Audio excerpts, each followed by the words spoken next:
because it was a bit cold, I thought we could snuggle under this. Yeah, let's do that. This is a very snuggle. It's the first time we've met in person, but I feel like we feel close enough already that we can snuggle Really? together.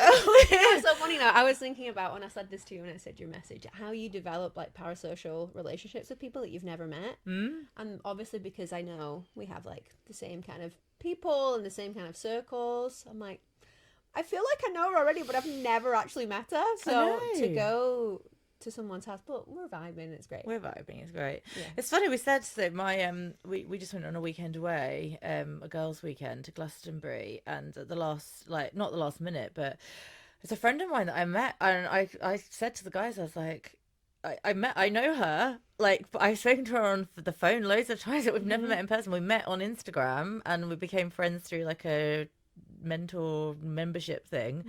I was like, but she's coming. And literally, as soon as she arrived, it was like... You just kind of know.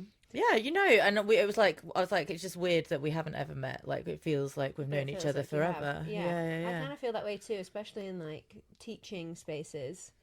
You know, you're so...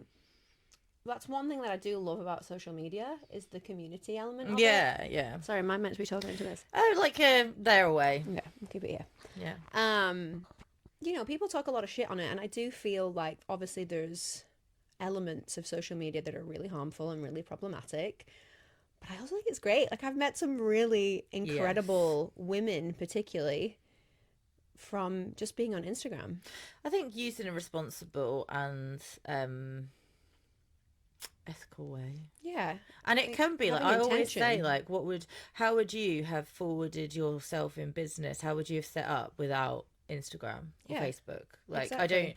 I would be like giving out flyers. I'd been like going, which Like, I did. I've also done that. Like, gone and put up flyers on every like single board, but that didn't like propel me in business as much as having a social media platform. And that's something that I say to students all the time too. And there's like this mentality of like, oh my God, I hate posting, I hate doing that. And I'm like, lean into that a little bit, sit with it, and then just have the perspective shift of, this is a free marketing tool. Yeah. And that has the capacity to literally change your life. Again, obviously it doesn't come without its problems. You have to use it, as you'd said, mindfully. Well, we were just saying that, like, we're both using the brick. Yeah. Both unfollowing or just muting the rest of the... Because you can't... You know, it's good to keep an eye in on what's going on, but also, like... Do you find... Sorry, I'm asking, like, you questions. No, it's fine. It's fine. I have loads... I have, like... We'll talk about what we're actually talk about in a bit. Yeah. Let's just go in. As someone who's self-employed, coming back to the brick, I do find it's much harder to turn off when I've had... Like, when I was a veterinary nurse, as soon as that shift ended... Like, I didn't even think about it. But as a self-employed person, I found it really difficult to shut off, particularly in the line of work that I'm in. Which, you know, we'll talk about boundaries and all that kind of shit as it relates to postpartum. But having, like, something tangible, having that little brick and having it implemented and just lock me out has been really useful for me to be like, okay, well, I can't physically go on and do it. So I need to like turn off up here.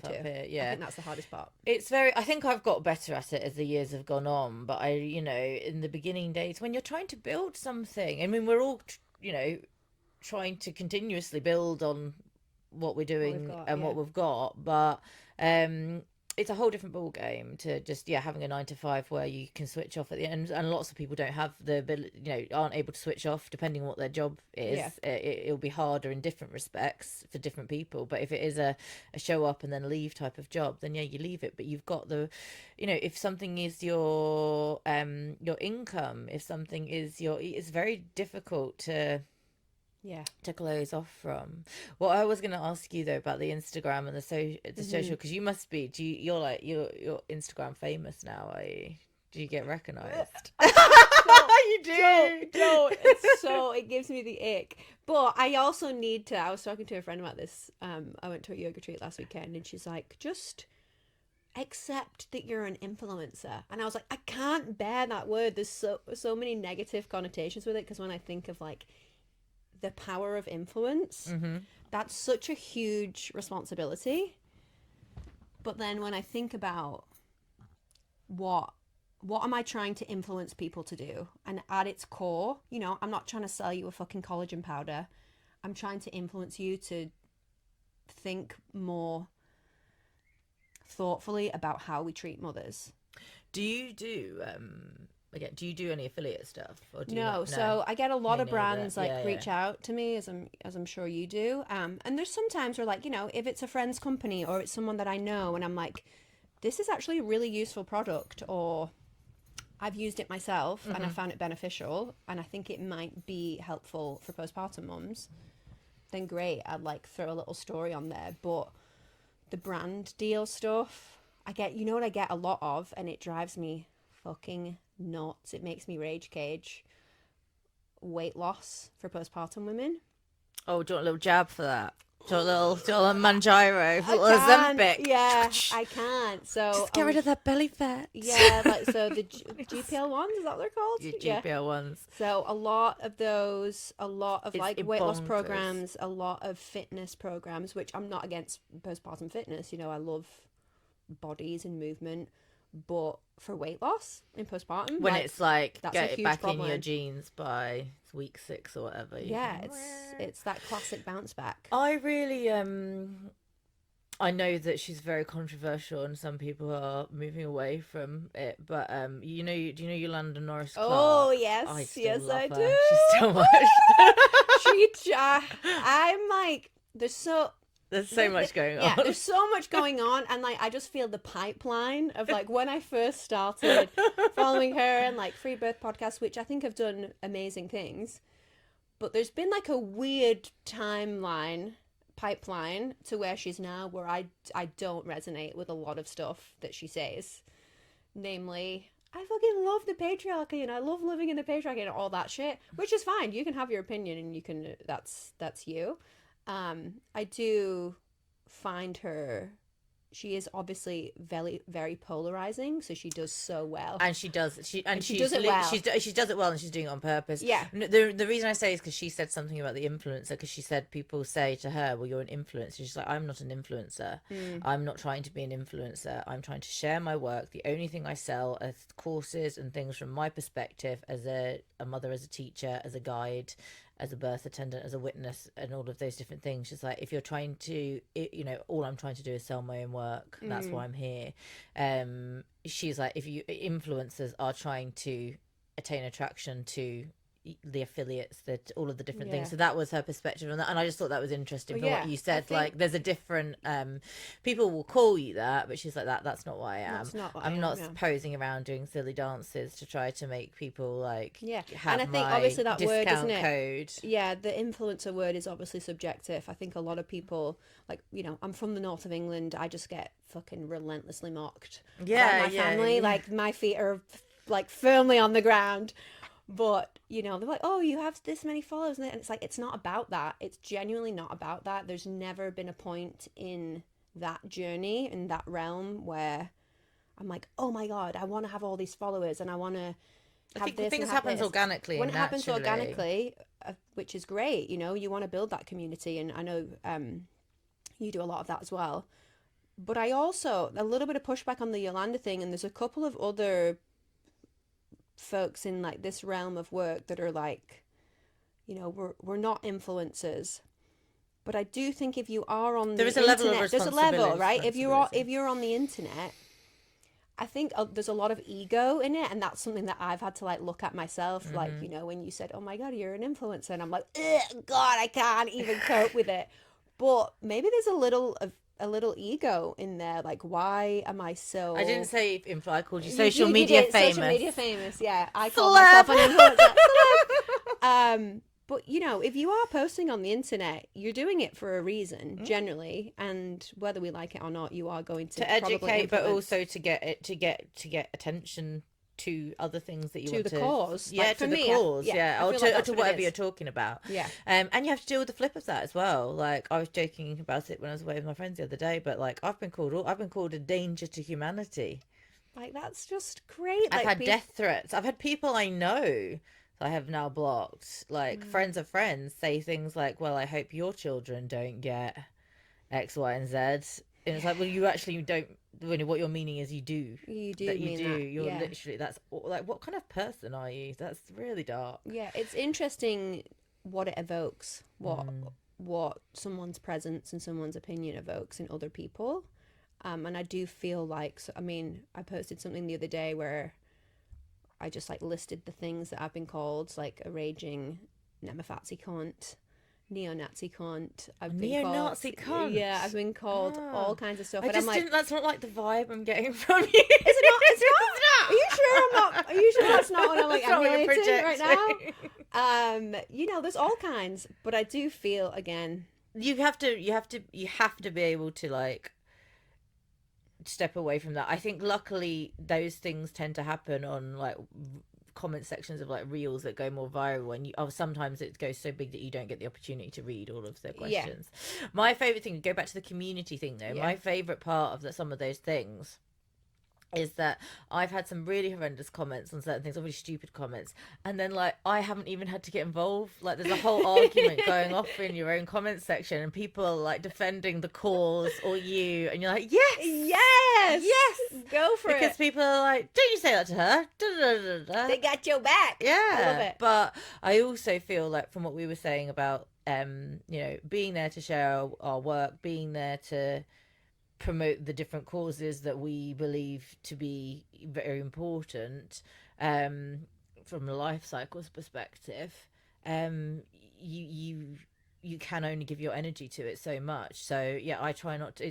If you are in business and you're leaning to these platforms to promote that, you need to create more than you consume. And there's you know, scrolling and getting involved and worrying too much about what other people are doing and those different things, because you teach the work that you share now as well, and as do I to an extent, and it's like you can't be worrying about what every other yoga teacher out there is doing. You can't be worrying about, and you do, and it stops people from, it keeps them sort of stuck, I think. It keeps you small. Yeah. And it's that, oh, I shouldn't be doing that. Or even like the comparison game. That person's doing an event on that same day, so maybe I should do that. Maybe yeah, there's so much. It does get into your psyche. And I think it's a learning journey. I definitely, at the beginning, I wasn't as mindful as I am now about my time on it, but again, you're building something, so it's like you are on it. I definitely, like, I've gone through phases with that, but yeah, I think I've come a bit more like, yeah, but now I'm like, I post a reel, it's done, my phone is closed,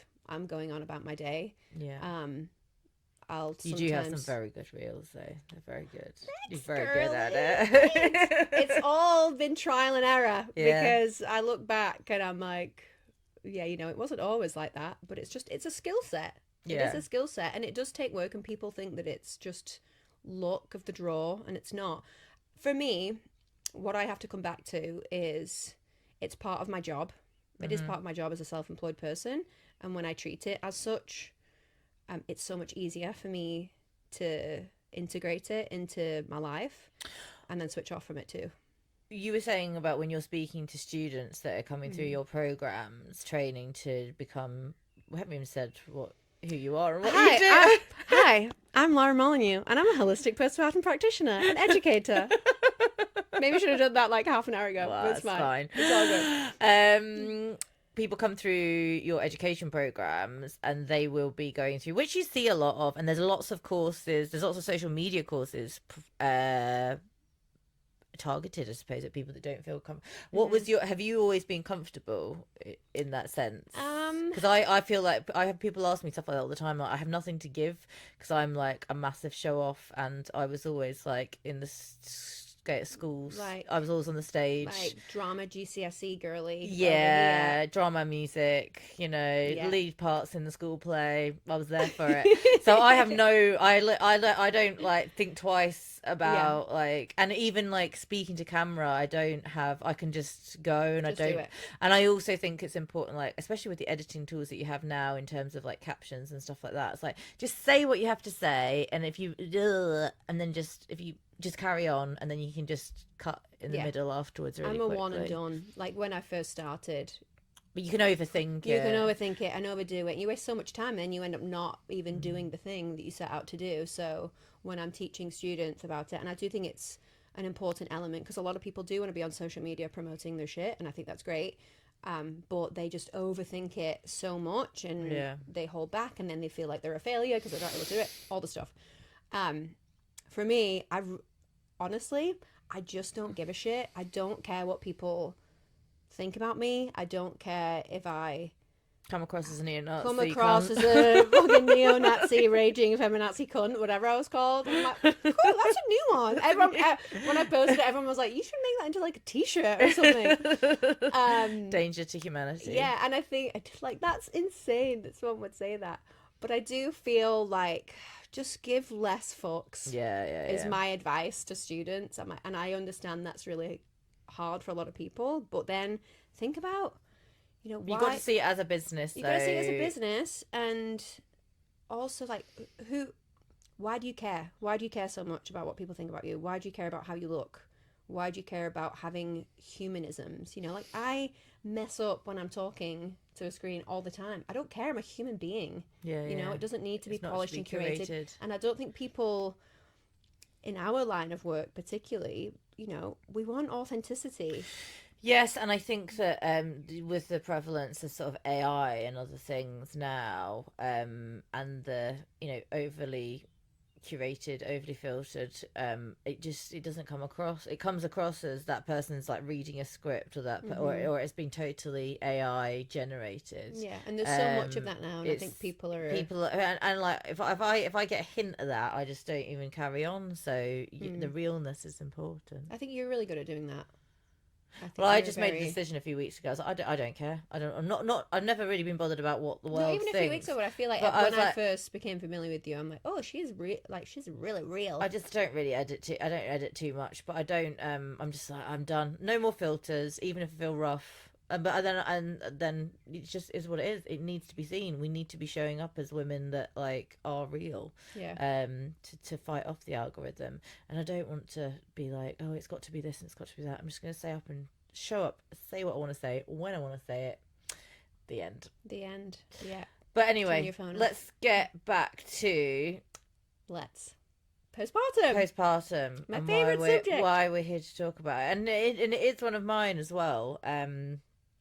And I've we've obviously connected over the last few years, but yeah, it's just such important work. And I said to you just before we started rolling how maybe I wanted to approach this, but and people that listen to this show regularly will know I use birth as like the blueprint for an analogy for literally everything else that happens in life, because it is.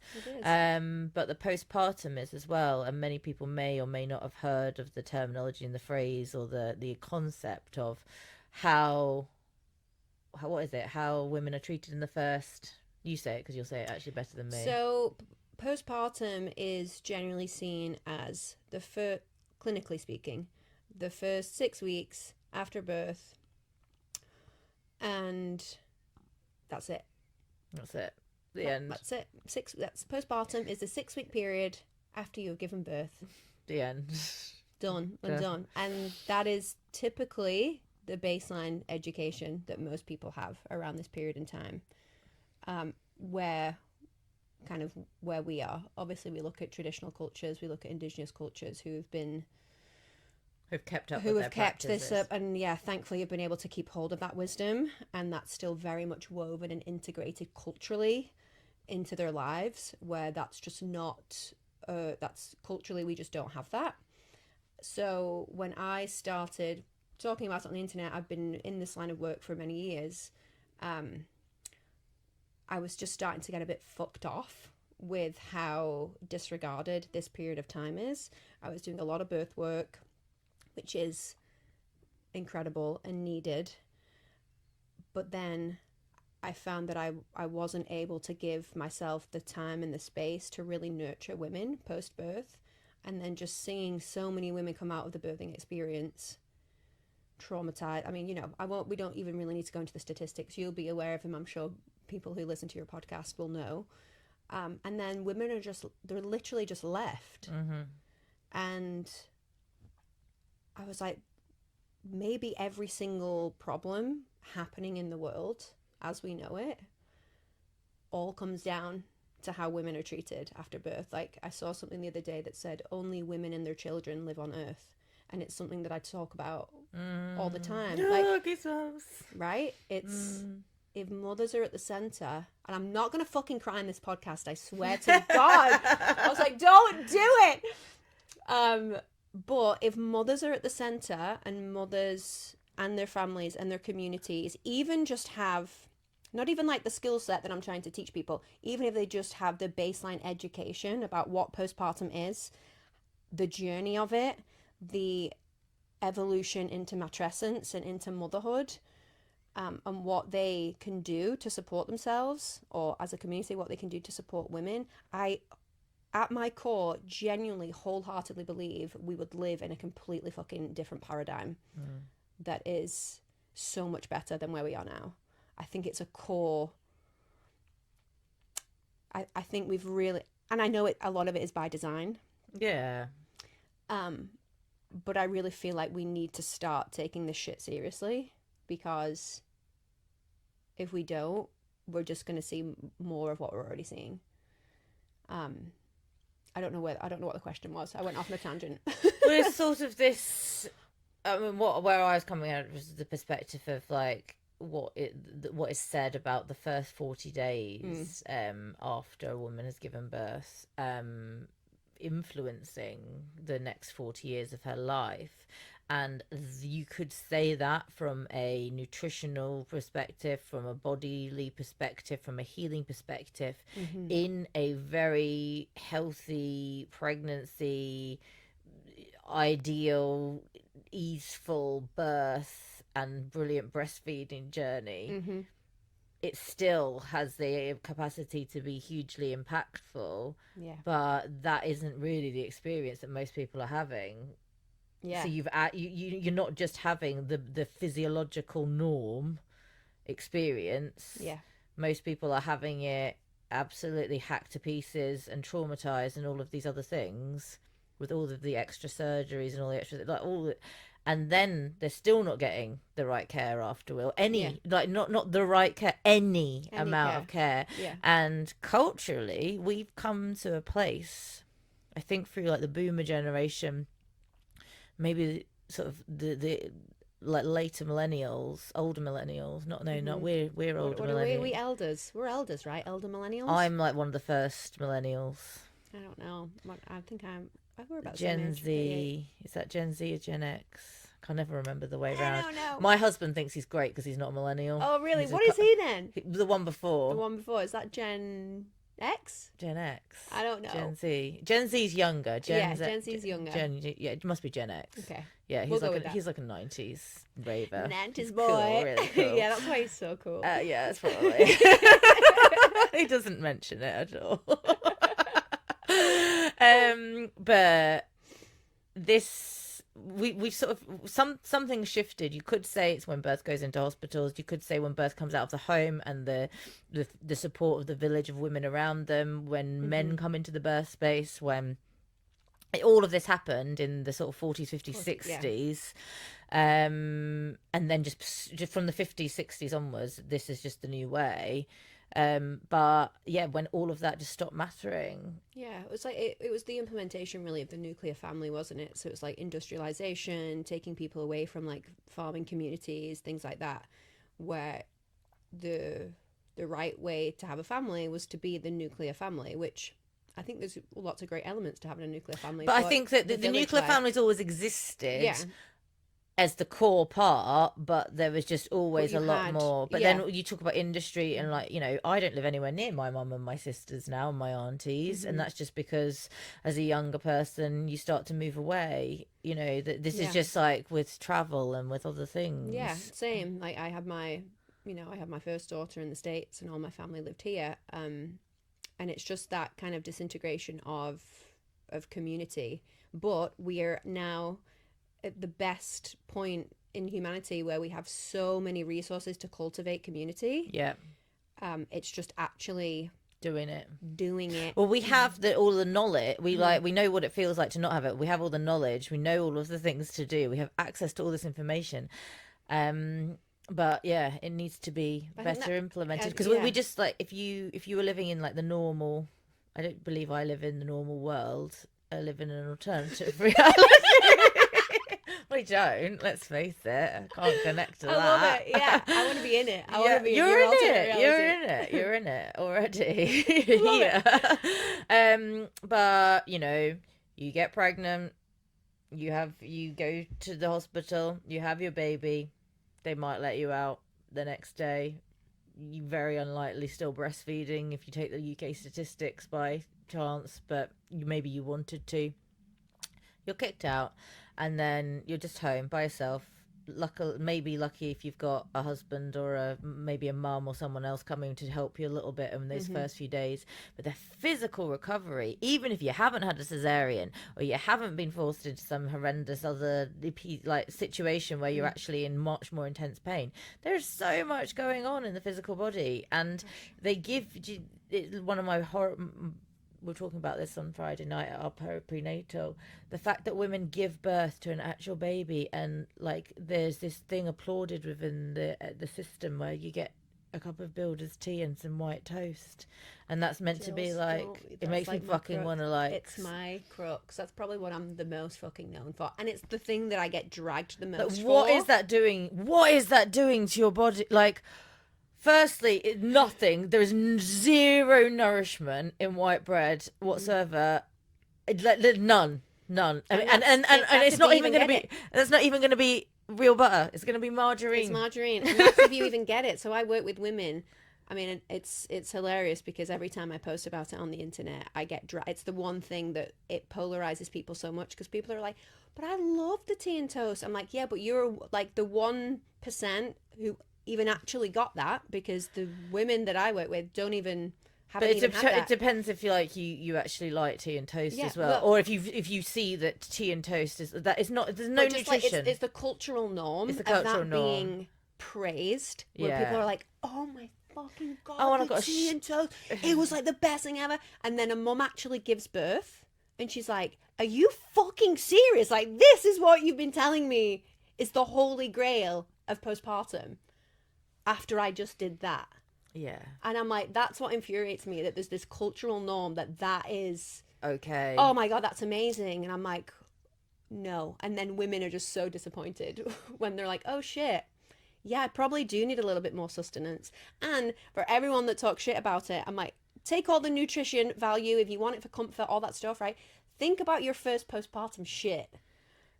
Do you want it to be from white bread? Ultra processed shit bread is not going to help you in any way, shape, or form. Think about your asshole, is what I would say. If you want to take out, all the philosophy about it and all the cultural context, which is what I'm so passionate about, just bring it down to your first postpartum shit.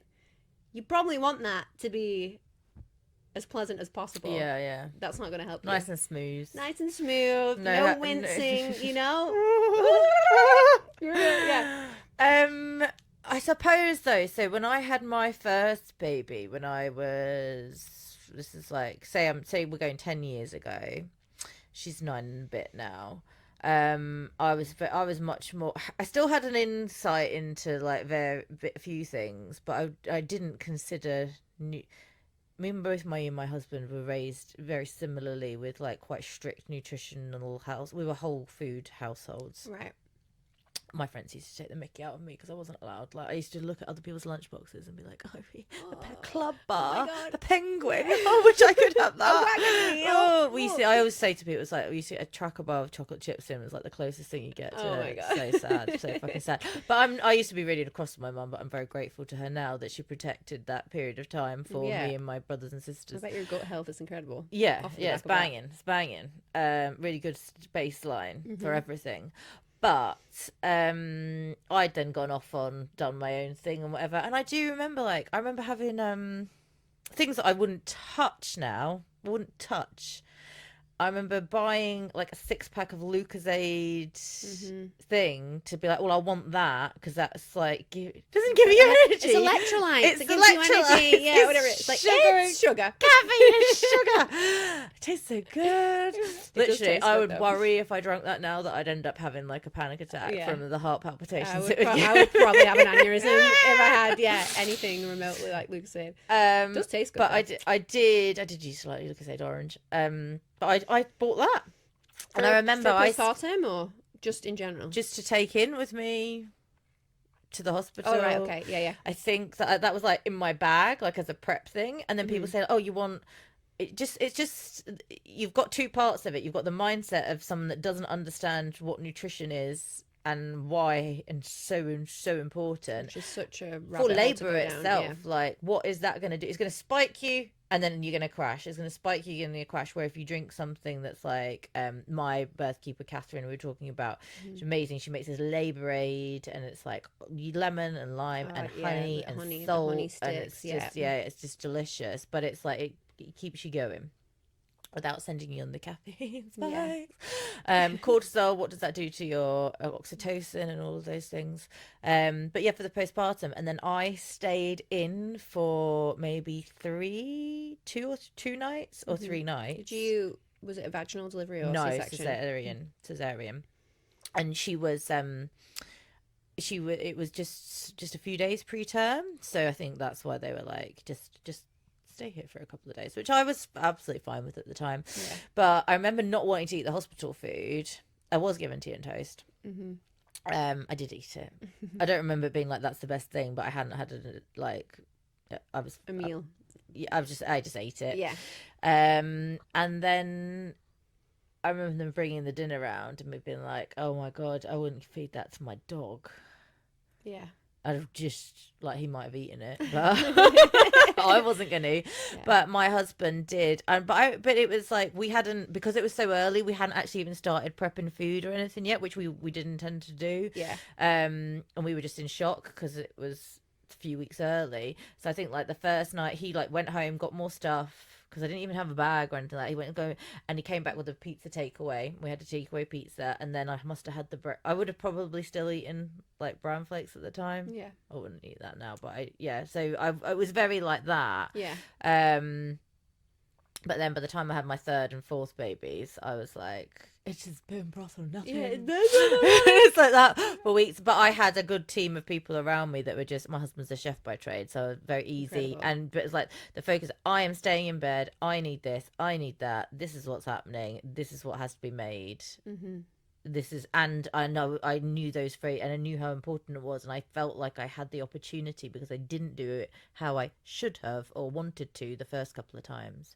But you've got, what I'm trying to say is you've got the lack of education societally about what nutrition actually is, and people think that eating, people think they eat well as they don't eat McDonald's every week, and that's just not the case at all.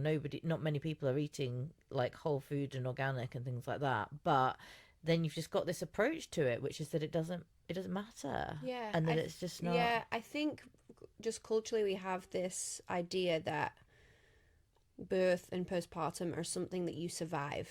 It's a survival time. And hopefully what I'm trying to do is to help, like, just implore people to understand, look at different cultures, look at what happens when women are fed, when they do, even just the education element to it, right? And it was kind of like the same with me and my first child, and sometimes you have to have those first experiences for them to be the catalyst for everything else, right? But postpartum doesn't just have to be, I mean, it can be a shit show, of course, for lots of different reasons, like physically, hormonally, emotionally, spiritually, all of those things, but it does not have to be survival mode. You can thrive in your postpartum if you have the tools, and it doesn't take a lot. It just takes intention. Like nutrition, I can't express to you how horrified I am that almost every single woman that I know who has given birth, outside of my clients, because I feed them really well, they're so they're undernourished, and they don't even think that they are, but it's because we have that cultural norm of the tea and toast being all you need to sustain you, because it's comfort food. Tuna sandwich, your cornflakes in the morning.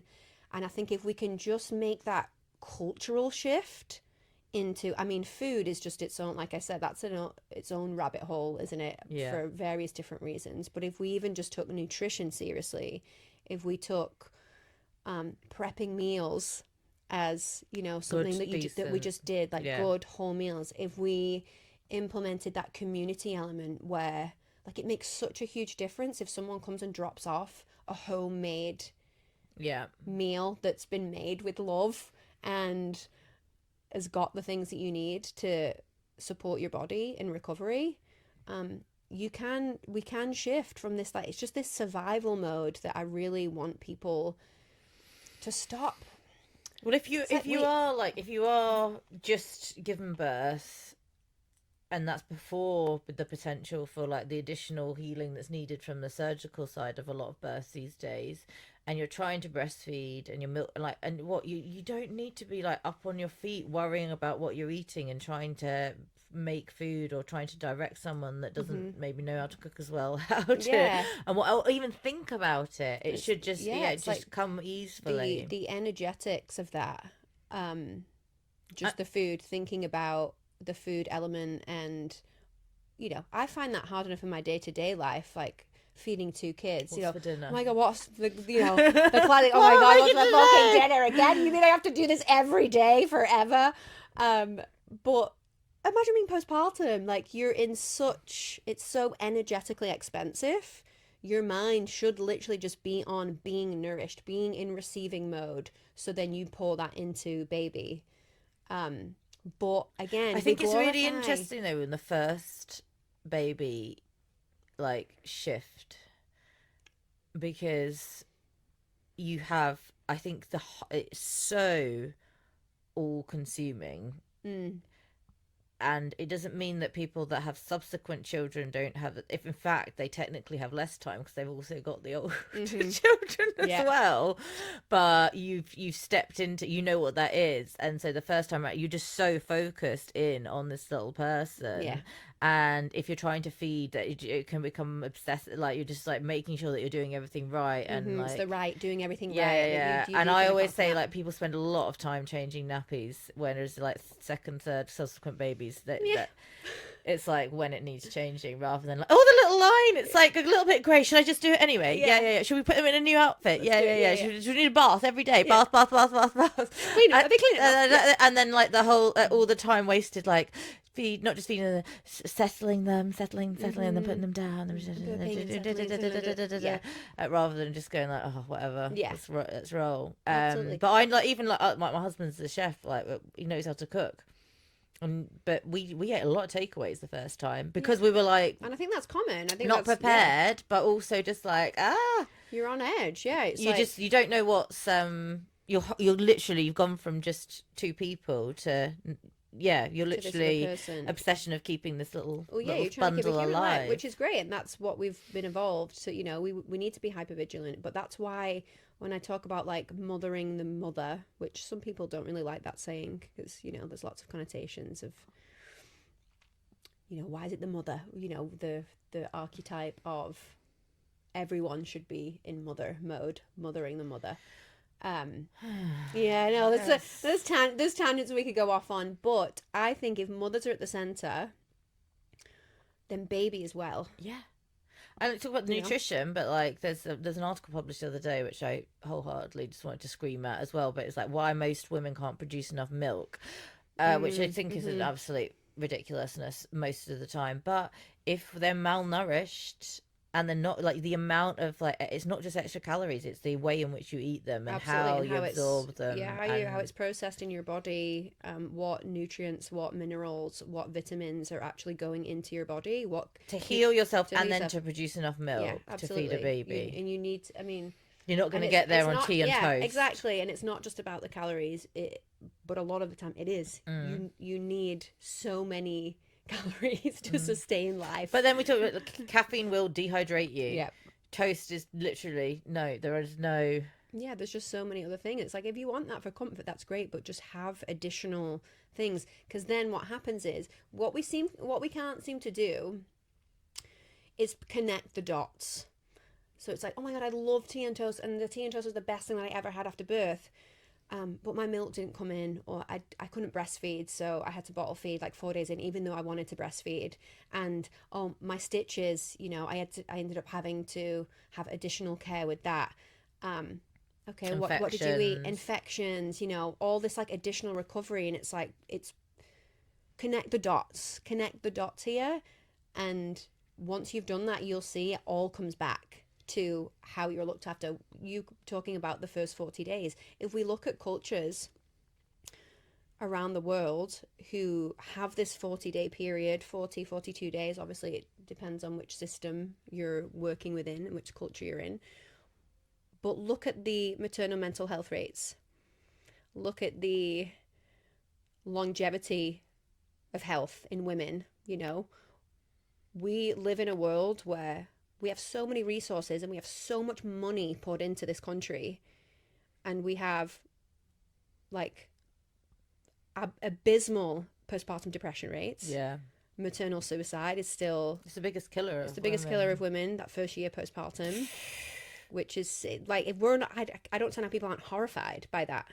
And obviously there is lots of societal factors that play into that too. But there are, but do you not think that I'll come to it in a minute, but I largely think that is like, it's huge. Nutrition is a huge part of that. Nutrition is huge, and we just wash over it and we act like it's not a big thing. And I do think it's causing so many problems in postpartum, particularly. And the issues that we're seeing in women recovery wise, you look at Japan, you look at like 60-year-old women in Japan. First of all, like perimenopause is not a thing in these cultures. Why is that a thing here? Let's go back. Let's like go through the pathway of maybe where there wasn't a postpartum recovery that was honored. Pelvic pain. Women, like it being normalized that women piss themselves for 40 years after giving birth. Can't jump on a trampoline. All of these things are normalized and almost glorified, or like it's comedic. It's funny. Oh my God, I have to close my leg. And it's like, it's not funny. You're not seeing, it's not funny. And you're also not seeing that. It's common. What do they say? There's a terminology that says about being common, but it's not normal. Yeah. It's not okay, and you shouldn't you shouldn't tolerate that. It's not like, it's not an okay way to live. And it's that, like, I want women to have that mindset where they feel empowered to demand more. Like, we're so used to playing small and like brushing all the shit off. And I do think a lot of it's the boomer generation. They give me a lot of shit, but it's like, well, we didn't have that, so we why just should got you? on with it. We just got on with it, and I'm like, yeah, and From you're a on place like of, fucking like, antidepressants. You're all on HRT. You're pissing your pants. Yeah, you're HRT from like 35. Like connect the dots. And you're not okay. You're not okay, hon. You're not okay, hon. If you're in my comment section telling me that I'm a snowflake, you're not fucking okay. So I remember someone saying to me about birth experience. Well, I mean, I had some horrendous experience, but you know what? I just don't think about it. I just disassociate. Yeah. I think that's happening. I think Let me know how that works out for you, because that will come back tenfold at some point through your body, through your mind. But I think a lot of women are disassociating, and something that we go through in the program, the HPP program, is we touch on everything that we've talked about here. We talk about nutrition, we talk about movement and body work, and the somatic birth debrief, because you're disassociating from your birth experience, which is like the most... Well, it's what you were encouraged to, but I think that there is, like, my mum's been on this podcast to talk about like mothering through the generations and stuff like that. Cool. She's interesting. No, she's good. And she talked about, like, even once they were in that situation, she referred to like the share. She's like, we didn't have hypnobirthing courses and we didn't have that, but her mother's generation, she's like, we talk about this thing like what you learn on the walk to the well from like a village ancestral perspective. She's like, it's the wash houses. We used to live in tenements. She grew up in Glasgow. So like people would talk. That's where you would learn about stuff. She's like, I remember being a little girl and learning about, like, hearing all the stuff as the women go to the wash to do the different things.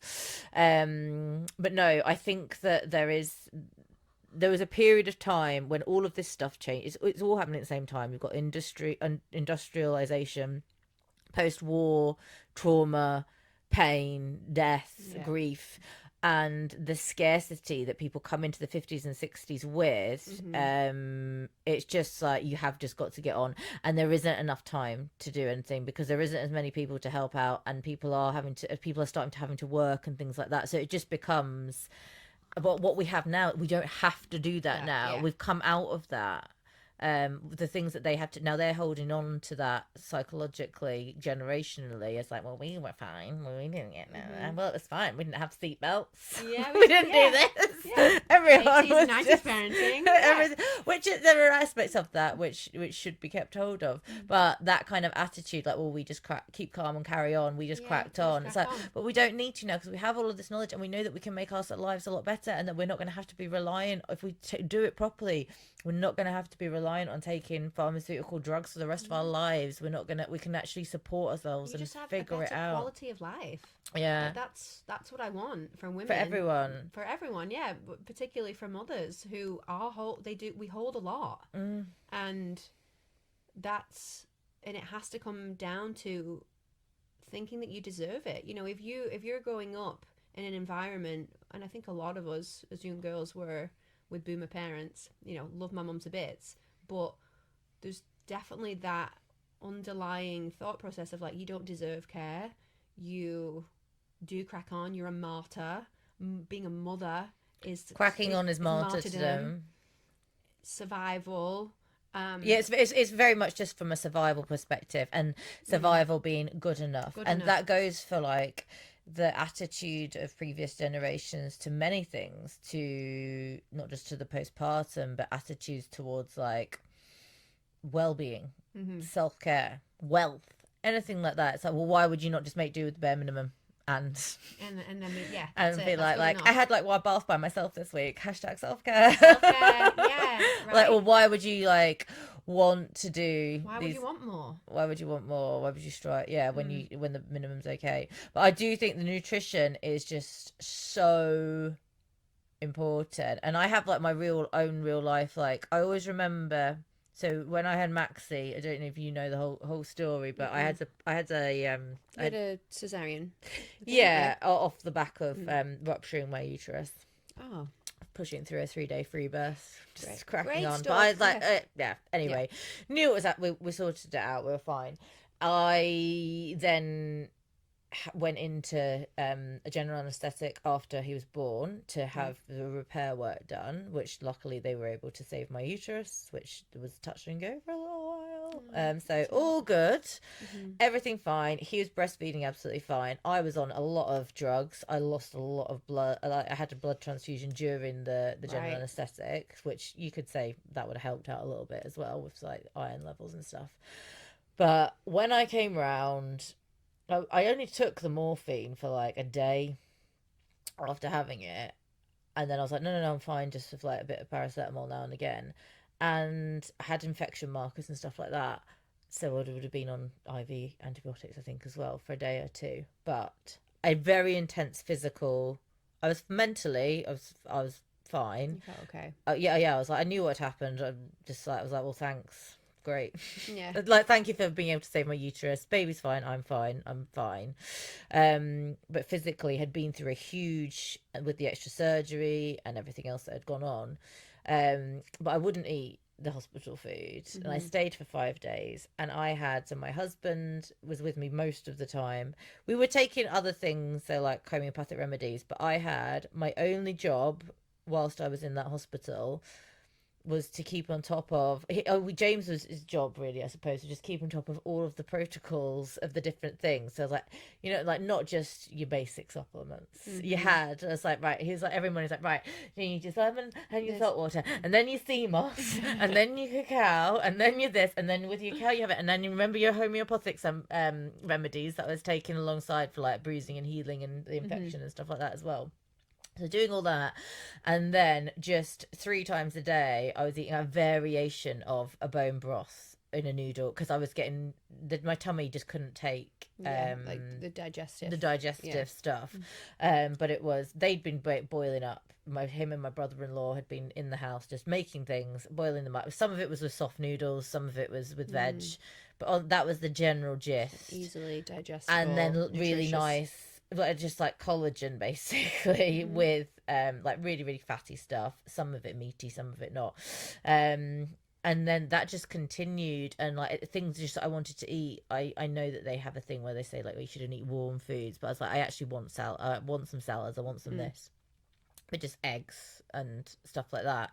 And I always remember coming home, and the day I came home, Deb's Niger, that the midwife, she's an independent midwife, she came to see me, and she walked into my bedroom, and I'd voice noted her like a 10-minute voice note to us, just quick. This is a quick podcast this is a episode. quick podcast episode. This is what happened. This is what happened. Thanks, because she was meant to attend the birth afterwards. Right. That I was free birthing, and she was going to come once the placenta was out, so she could sign the birth off, sort of thing. That was the deal. So she was like, "I'll come in the postpartum." And she came in, and she was like, "I look at you." She was like, "I expected you to look grey." She's like, "You don't." She's like, "You're all shiny and pink." Yeah. She was like that with what you've said and the surgery you've had and the blood that you've like. She's like, "I expected you to literally be sat here like, Yeah. I was like, "Well, no, because I've literally like the focus has been on healing, eating and healing, eating well." And how did you feel? Brilliant. I was in pain and I Yeah. started a catheter, which Yeah. is fucking horrible. Yeah. But I'd ruptured my uterus, my bladder as well, so I had to have that for a few days, which was very annoying. That was irritating. Yeah. And then like like my friends were bringing friends that could bring food, brought bits and pieces. I always remember one of my really good friends. They sent me a whole batch of these like breastfeeding cookies and stuff like that. That was people. That People was their showing up. gifts. I People think showing up. Well, I always say, if when in doubt, feed Feed. mom. I think please. that like when I was preparing, I didn't need to, other friends. I was like, if your partner can't cook, then get a postpartum cook. Yeah, chef. Get someone Or like that's going to be dedicated to food. I didn't need that. The other things are more important to me. But I had some of my best friends come to hospital to give me. I wasn't ready for actual body work, but like Reiki and things like that. Yeah. And I was like, I felt great. And I could manage it all. And he was feeding great, and it was all fine. And I remember them saying he might get grouchy because you've had the antibiotics, because you've had the painkiller. He was fine. Yeah, because you were fueled. Yeah, well, and that I believe that is totally how quickly I healed, and how I was like on my feet still within a day or two of getting home, and didn't want to be, like kept sitting down. Yeah. But by the end of the week had gone outside and sat on the bench, sat on a chair and stuff. But if I had been eating the hospital slot and tea and toast, what would that have looked like? Yeah, and then we wonder why, because you're literally getting the amount of nutrients and minerals in that. What would it have been like? And it's horrible to like say to people, but like when I'm sort of tell that story to people, and you hear people go, "Oh yeah, I was in hospital," and it was always afterwards, like around the same time as you. "Oh yeah, but I had to go back in because I had a repeat infection and I had this and that." And I just remember, don't eat the food. Don't eat the food. You better stay away from the food. Yeah, I could like go in with a sign.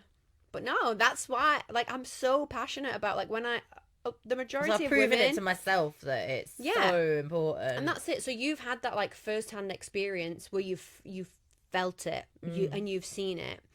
Like when I've worked with so many clients, I've also had that experience. So I've got my own personal perspective, but I go in and like I would say 70% of the women that I work with have had hospital births that I'm working with in postpartum, and I see the difference.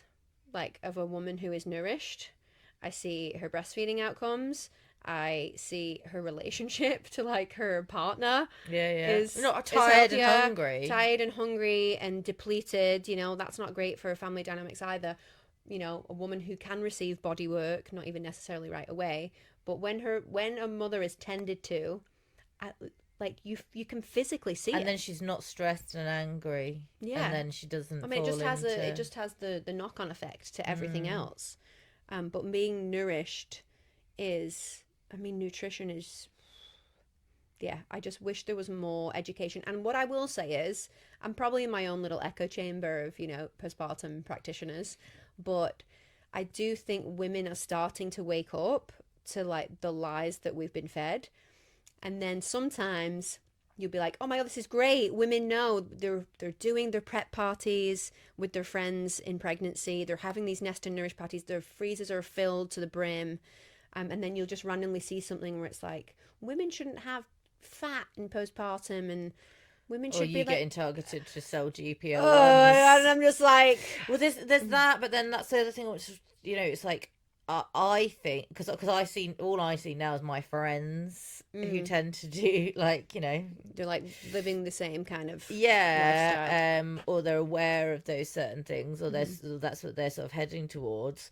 But you forget that, like, and you forget, and you go back to the first time, and like I remember, not even the food, but like, oh, the midwife's coming to visit to measure the baby. I need to be downstairs wearing clothes, uncomfortable clothes. Yeah, you need to and look like proper. bras that have those feeding. I'm like, oh my god, I Yeah, haven't worn a bra in years I know. now. But Me like, neither. but it's Ugh. like you're like there, and you're like you're presenting. You're on. So it's Yeah, you gotta be on. you got to be on, and you got to look. And I thought clearly, I don't remember consciously thinking that, but in my head, I wanted to show them that I had it together. You got it together, yeah. It's like and that, and having it together is being dressed, being downstairs, looking great after you've just given birth. That's what it is. Looking great, Looking, not just not feeling great. not feeling great, or maybe just feeling like on edge and that you were having to perform, and just constantly with a fucking app that's like,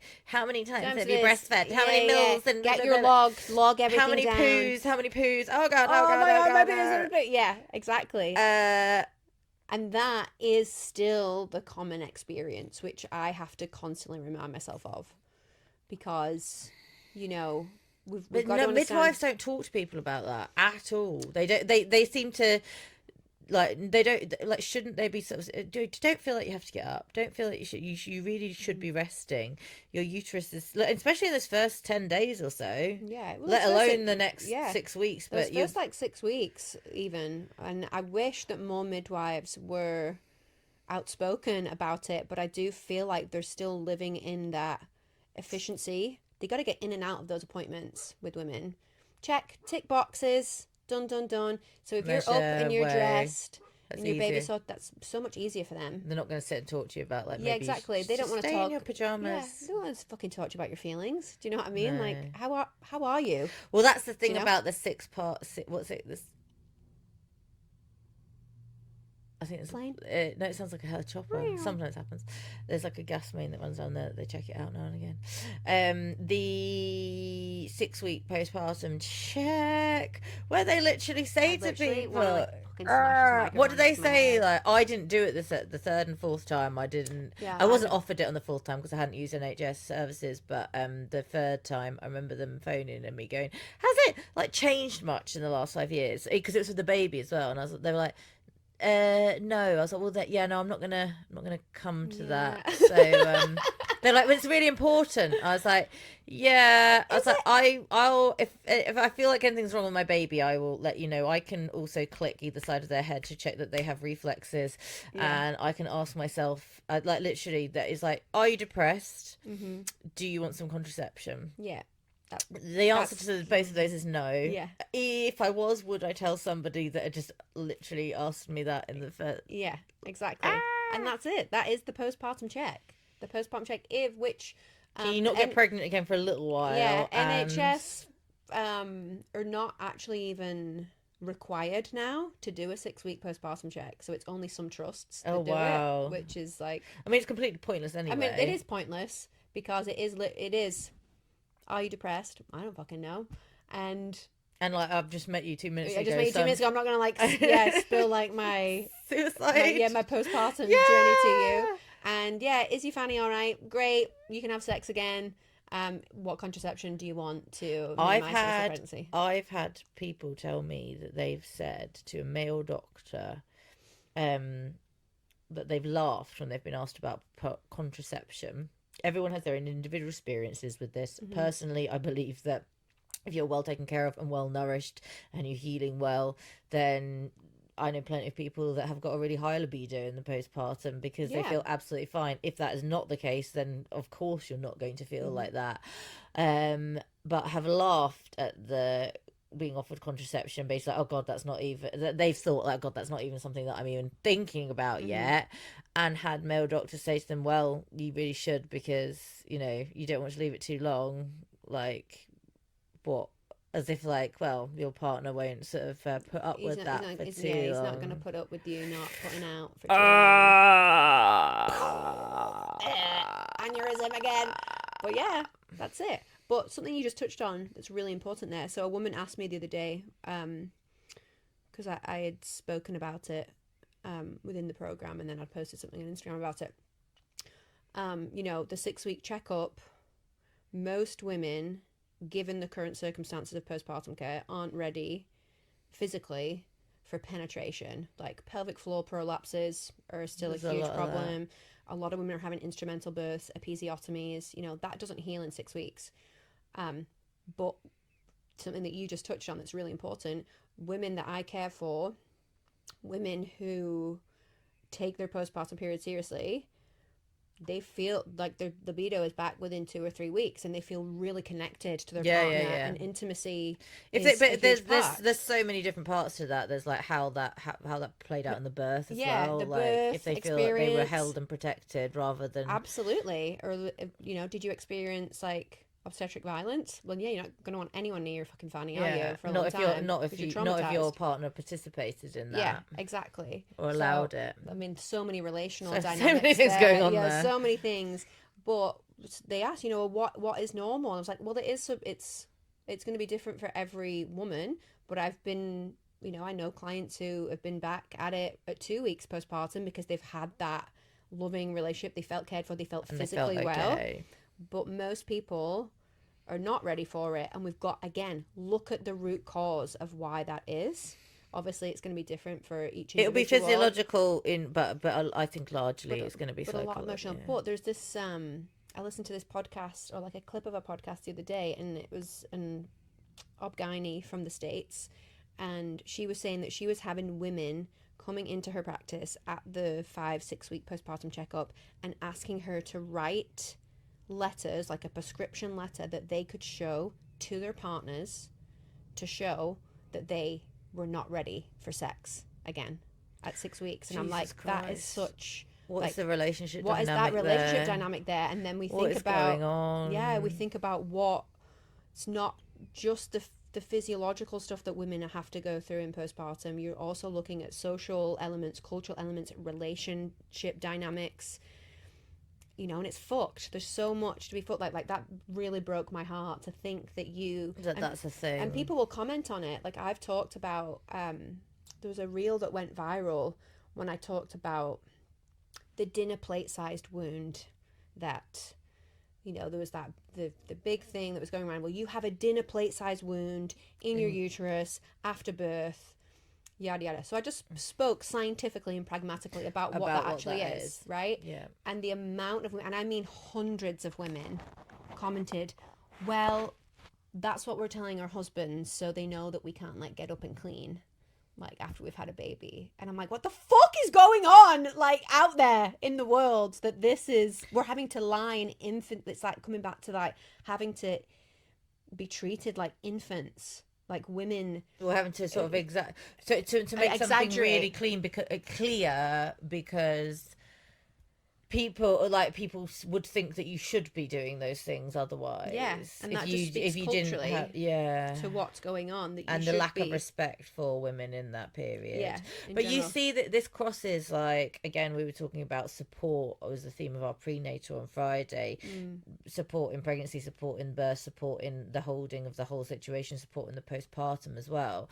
And because we've just come to a place societally where we don't have any of that, then it can't be offered by partners because they've been conditioned and uneducated in that, whether it be to do with birth itself or whether everyone just has this version of like, well, my mum did this or this or the little bits that they see of it. Or my friends had this, or my friend's wife was back in her jeans and shagging at like 3 weeks. So and she was like doing the school run the next day and going to Tesco's. So so that's their cultural norm and that's their conditioning and that's something that. But I would argue strongly that anybody that's doing the school run the next day after giving birth, or there's people that won't have any other option, but too much movement, lack of nutrition, your pelvic floor is not going to thank you in 20 or 30 years time. Exactly. You're and not going to be comes okay. down to that first 40 days, 40 years of your life. Like, and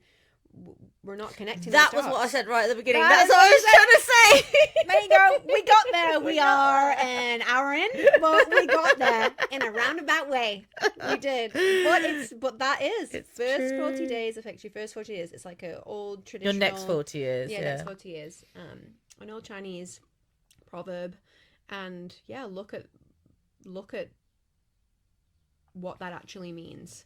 40 days in the grand scheme of things. And this is another thing that blows my mind. When you think about 40 days, when I say stay in bed for 40 days, obviously they move a little bit, and all the things that we know are good for postpartum bodies in a way that's appropriate.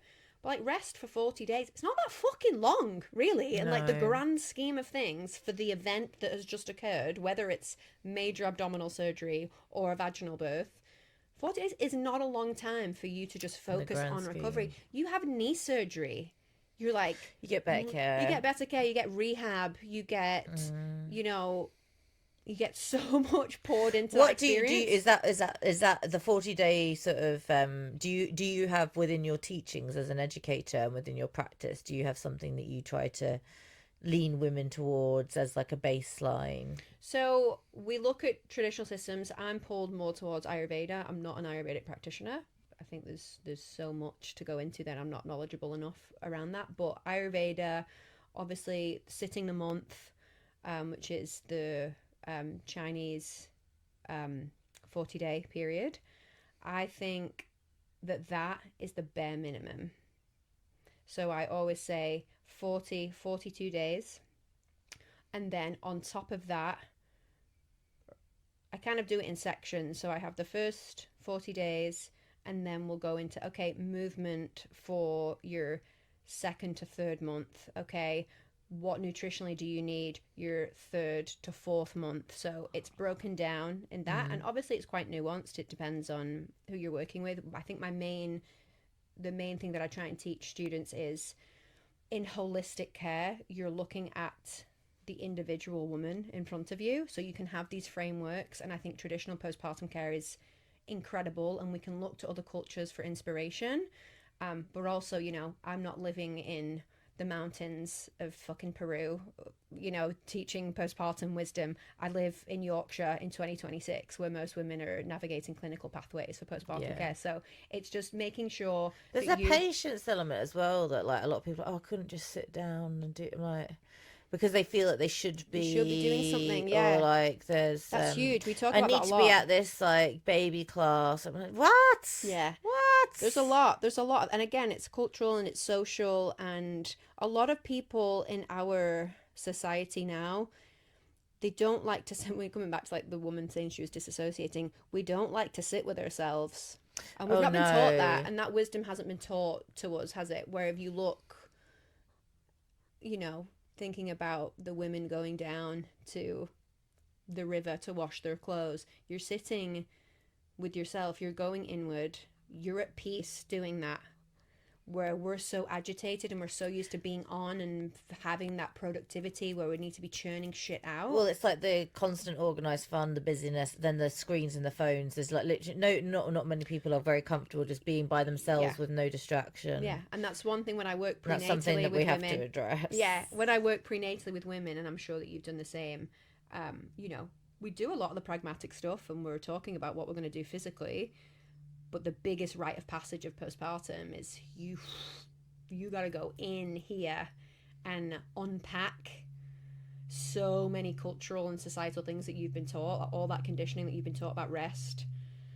The messages that we receive as women from being just out of, out of your mother's body. There's a lot, and it will show up, and you can either disassociate, or you can lean into the productivity and fuck yourself over for the next 40 years, or you can move through the discomfort of matrescence and come out a little bit more. Well, I do believe that when I see it done well, people do thrive. Yeah. They absolutely do. That's why I'm so passionate about it, because I see it in real time. Yeah. Like I see, and I believe that. Like I always say to people, like the world becomes very, very small. And if you're rest and your only focus is that, like I've had some of my best ideas, and like even like saying like the Yorkshire Mama Village that we created, I really, I was like 2 or 3 days postpartum with the radar. I was at the voice note in Lawrence, we need to do this. Yeah. I've just thought of it, and she was like, I was like, I'll come back to you with how the rest of it. Like I wrote Max's birth story as a blog in like the week, like about a few days afterwards. I was like, I wanted to do it while it's fresh, but I'm like, I need to. And like that you have, creative yeah, and I was like, I know, creativity and I was like, and then I'm gonna do this, and then I'm gonna do this, and then I'm not gonna do it now, but I'm just gonna note it all down, and just using my phone as a voice note thing, and then I was for writing and writing and writing and writing. Well, yeah, it's such a insular time for yourself, and if you can lean into that, you can flourish. I really truly believe that, and I just wish that more women were open to having that experience. Then, but I think it will. The not doing that will not just it will set your nervous system. If you spend those days and those weeks exhausted, stressed, having to overthink, keeping too busy, having to, that's just like you say, it will continue. It will Babies continue. pick up on that. Babies can't. Imprints, the imprints on yourself and onto your baby. Yeah, it's huge. Like we do in the program, I came up with like fucking breathwork techniques because I'm meeting women 3, 4, 5 years postpartum that have this crazy rib flare, and they're like, they haven't taken a deep breath since they've given birth. And I'm like, even just learning to breathe, not just physically, but for your nervous system is huge. And now every woman that does, like the students that are doing the program who are mothers are like, fuck, why was I like, where was this?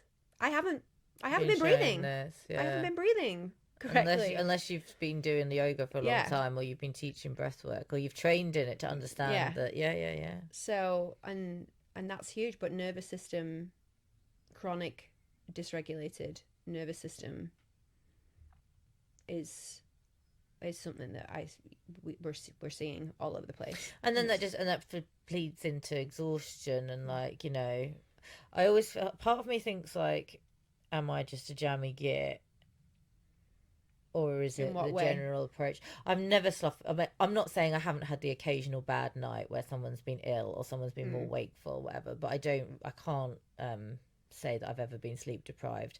I've woken up regularly throughout the night to feed, but I've done that laying down, and I've been half asleep myself, so I've done those bits. Some of my kids have always been massive, so I don't know whether that's got anything to do with like them being so huge that they've been able to drink more, be able to sleep more. But I also think like being able to drop back, if you are chill, you're well nourished, you've got good magnesium, and your melatonin's all, and then that will just pass on through naturally into babies, so that yes, it's completely normal for newborn babies and babies up to a certain age to wake multiple times in the evening or in the night.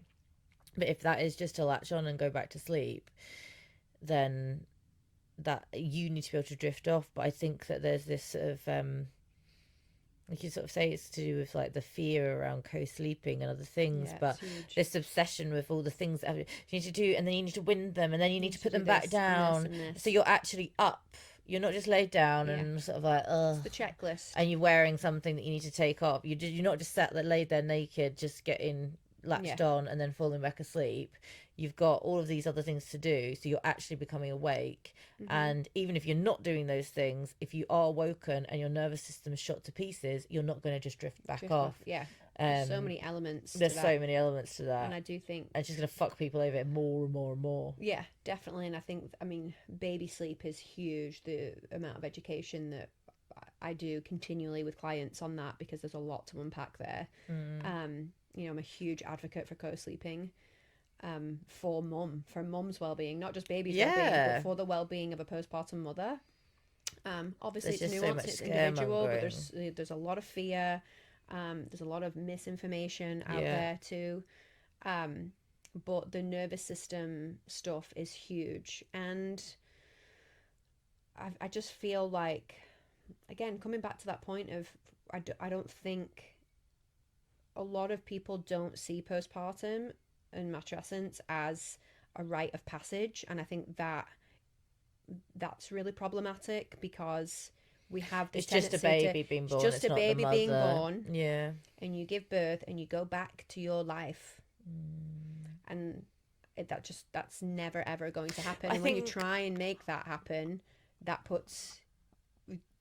going to fuck you over, because you're just going to be yeah, constantly in an ineffective, energetic, like pull and push back. yeah, I it's a do, fight. It's like that lack of surrender. but then I think that I mean, this is a much bigger subject, but like, I think this is where we sort of, and everything's so multi-layered, but this is where we start to weave into the sort of general dissatisfaction of our generation, is because we are presented with something that, you know, women can have it all. You can, and people want to have a job and look and have a child, but then they want to do that, and then they realize that they actually do they want, but then they should, because they've got themselves into a situation where they can't not work, and blah, blah, Blah, blah, blah, blah, blah, blah, blah, and blah, it goes blah. on, and it's And then it's a people spiral. feel like, you know, there's too many, I've read too many times of things in the like, don't get me wrong, I love my children, but God, I wouldn't have done it, like that kind of essence. And I'm like, I find that really sad, but it's not their fault, it's the fault of And the it's also system around yeah, us that has encouraged this, and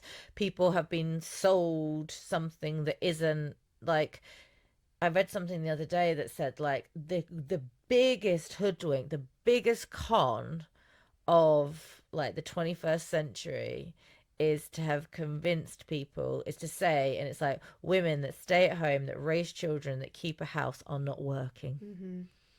That is just like, she's just like they're not, they're just you're just a you're stay just at a home mom. Yeah, you're just and like, shouldn't that, like, you know, not for everybody, but like, shouldn't that be something that people want to attain? Shouldn't that be like yeah, to me these days, that's the career path. yeah. That's the promotion. Absolutely. That's That's like the the good shit thing. right And I there. don't, you know, I do other bits and pieces, but those are secondary and sideline to the main core part of it. But then, yeah, you've got all the financial aspect and the pressure that most people think, or they either do or they think they do need different income. Yeah, And then there aren't other ways to do it. yeah. There are so many different ways to do it. There's so many different ways to do it, and something that I'm really proud of myself. You know, I'm a single parent.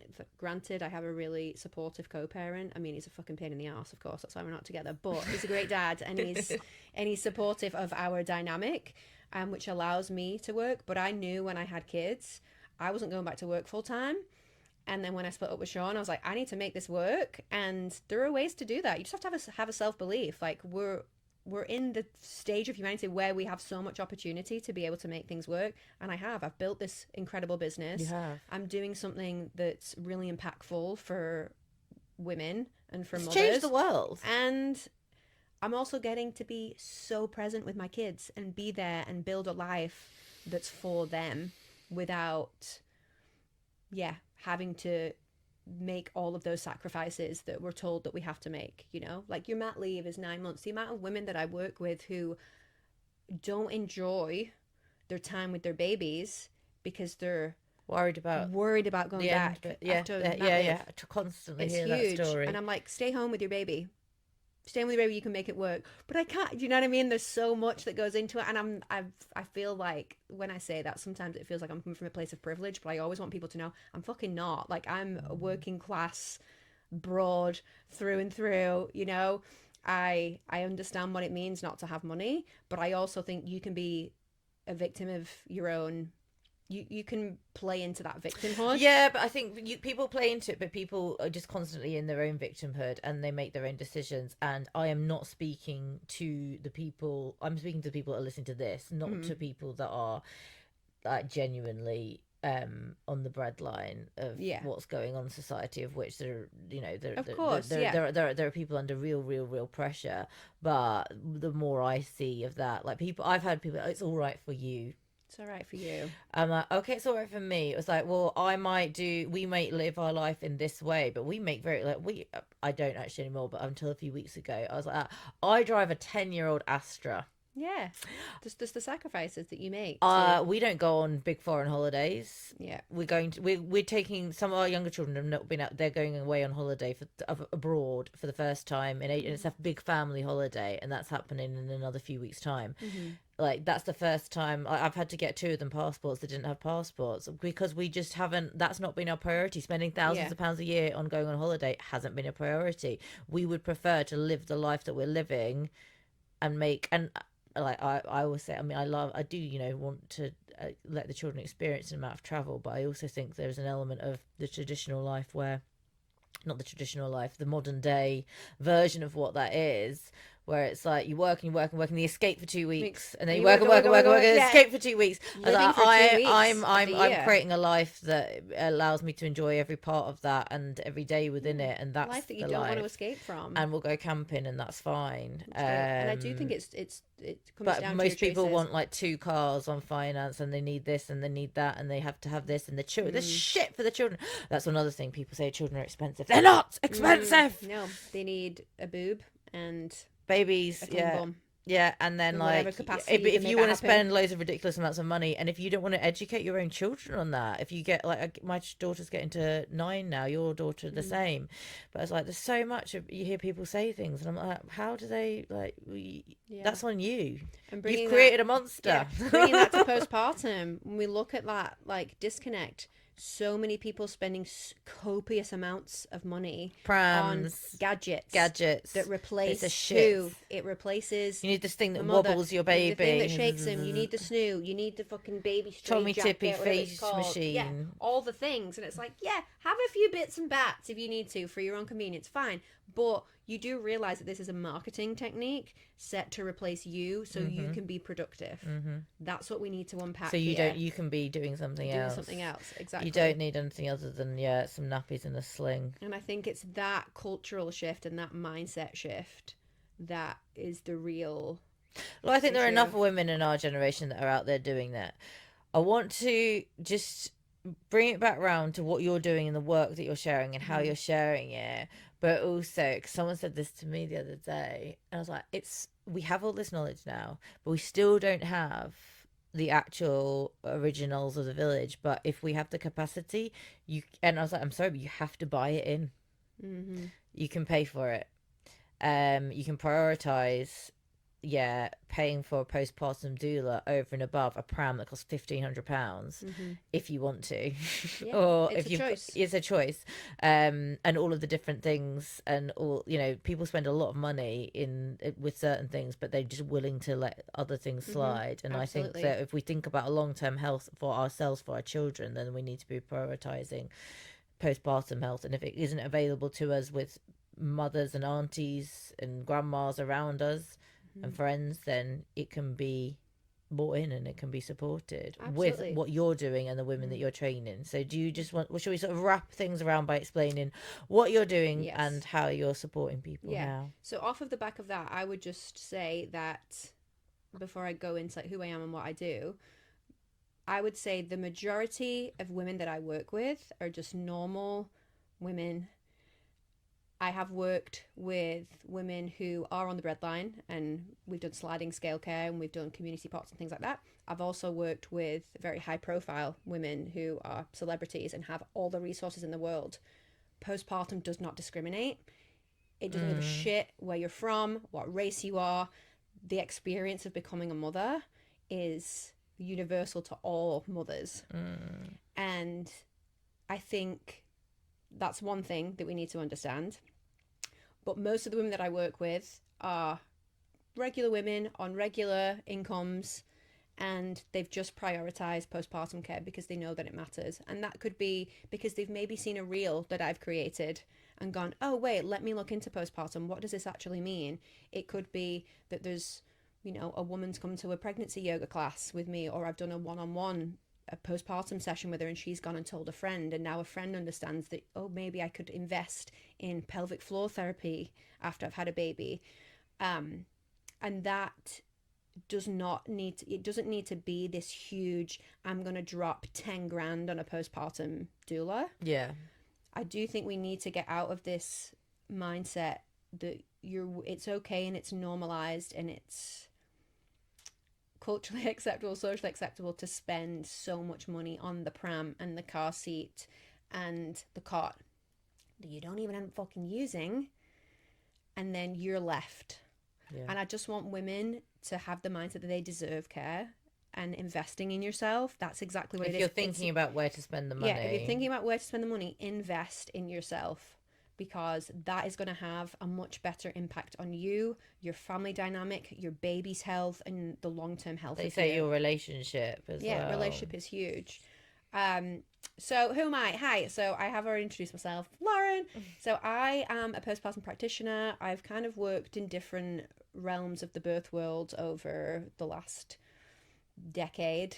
I'm a mother to 2 girls. Clover is 9, Rowan is 5.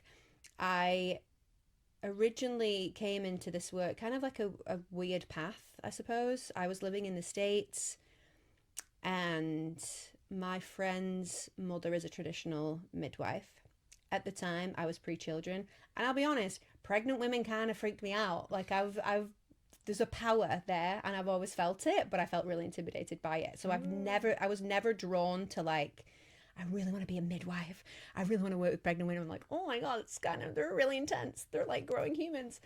But she's a traditional midwife, and I started kind of, I suppose, interning with her from a herbalism perspective. Yeah. So she was Cherokee, so they work a lot with ceremonial tobacco, with peyote. You know, I was very interested in marijuana at the time, healing properties of medicine, what it can do for your body. But because she was a traditional midwife, I kind of came into that realm, and I was like, ooh, this is kind of interesting. Like, what is going on here? And then there was the social element of it. There's a lot of red tape around birth in North Carolina, particularly in like the southern states. Noticing how certain people were treated within the system, outside of the system, home birth being like basically like criminalized, all these different elements to it that just like got my little spidey senses going. So I kind of dove into that, did the pregnancy yoga, did massage therapy, had my own kids. Everything was kind of interwoven, doing classes and workshops and doulaing and all that shit. But I was actually training to be a veterinary nurse at the time, so it was always the side hustle. Side hustle, yeah. And then I was just like, what the fuck is going on here? I really had this experience. I mean, I don't know how much I should go into on this podcast, but I feel like the people listening to it are going to be my type of vibe. But I had a psychedelic experience where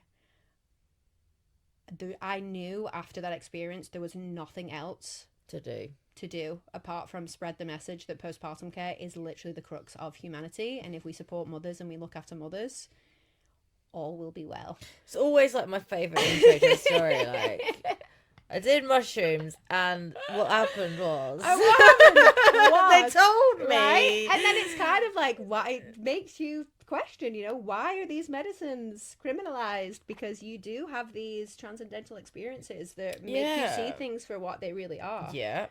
So since then, I've just been on an absolute mission. I suppose I'm a bit of a maternal care activist. Yes, you advocate.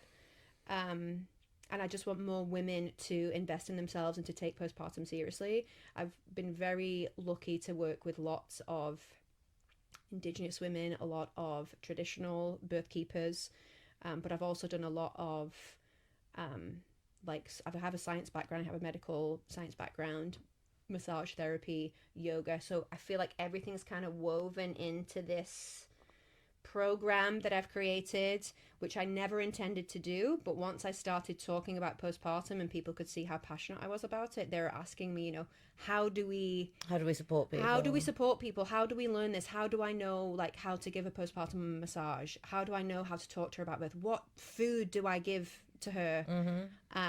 So there is a real, like, community built off the back of it. I built this program, and we basically go into all of that. And it's not just me.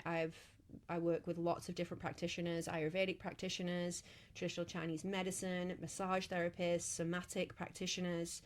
And it's really just getting the education out there. So even if you don't want to become a postpartum doula or a postpartum practitioner, just having the education. Like I do like a 19-hour lecture on postpartum physiology because we don't even know what goes on in a woman's body. Even if you just have that, you can go and support your friend. Yeah. And you know what food to bring, and you know what's going, okay, she's having this kind of day. What's going on hormonally here? What's going on with her gut health? So just having that as your baseline is really important for me to get out there. But I do feel like the more postpartum support that we have, the better. Yeah. I just want all women to be supported. So that's that. Yeah. I don't know what else to say. Where can people find you? You can find me. So I'm based. I'm like, am I talking to you? Am I talking to this? No, You're talking to them now. I'm talking to you. So I am based. On it, yeah, wherever you do this. No, on your online work. Yeah, online stuff. So you can find me on Instagram, Clover Yoga Postpartum.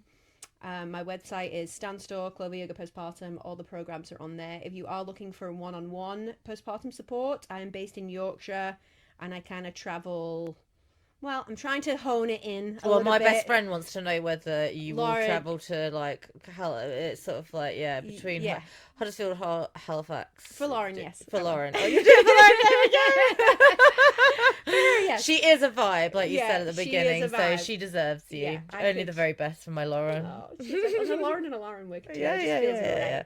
She will be there. But because I can't be in 700 places, I now have over 150 women globally. We've got women in that's amazing 15 that you've different got countries who are now practicing this method, who know how to support mums, who are making businesses off the back of it, and they'll be using the body work that you use, and they'll be doing the making the food that you make for people. And so all it's of so the important though. What so a lady comes to our prenatal, she said on Friday night, and she was like, "Oh, I found it, and it's my friend Hazel," and I was like, "Oh, she makes brilliant cakes. Yeah, she is so good at making cakes." I was like, "You'll be well taken care of." You'll be fine. I was like, if a woman can make a good cake, then they can look after you very well. Yeah. No, and I also just want to say the work that you're doing is so important. I think having, we talked a little bit about this, about community. I think if you can do anything, if you can't afford postpartum doula, if there's, if there's one thing that you can do for yourself to have a thriving postpartum, it's to cultivate community and to seek out spaces like what you're doing, and Catherine and Lauren. That is going to get you through your postpartum, your motherhood, your matrescence, and the fact that we have these spaces is really important. So you're doing amazing work as well. Yeah. Oh, thanks. So cheers to us. Cheers to us. Well, I mean, I could do this all day, but we should probably do it again. I know. There's so many different layers. I know. I feel like ways we could take it. We've peeled back one little part there, of the but onion we could talk today. like 7 more hours. But yeah. Well, yeah, you've always got cool shit going on. Can I just invite myself to it? Yeah. You can. Oh no, we'll say bye for now. So thank you so much. Thank you. Bye. Yeah.